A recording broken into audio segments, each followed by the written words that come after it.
بسم اللہ الرحمن الرحیم۔ السلام علیکم ورحمۃ اللہ۔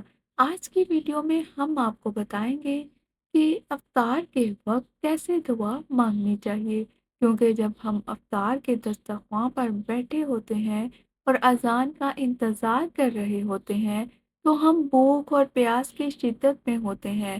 ہم اپنے نفس کی تمام بری خواہشات کو مار رہے ہوتے ہیں، تو یقین کیجیے اس وقت ہم اللہ تعالیٰ کے بہت قریب ہوتے ہیں۔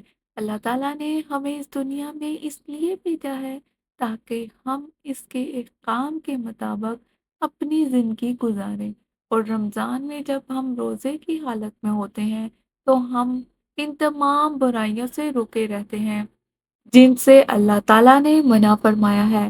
اس لیے اللہ تعالیٰ اس وقت ہماری ہر دعا قبول فرماتا ہے۔ اللہ تعالیٰ کو ہر روزے دار کی منہ کی بو بھی بہت محبوب ہے۔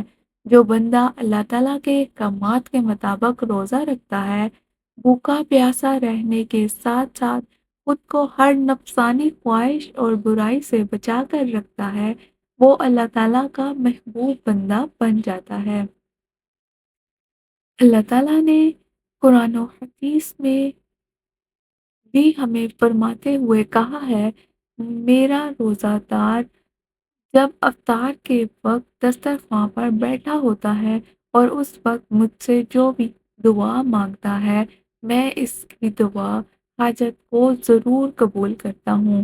تو آج ہم اسی بارے میں بات کریں گے۔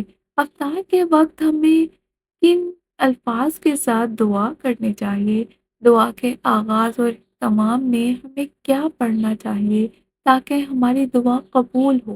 الحمدللہ، ہمارا دین اسلام ہمیں ہر عمل کے آداب سکھاتا ہے کہ ہر کام تہذیب اور تمیز سے کرنا چاہیے۔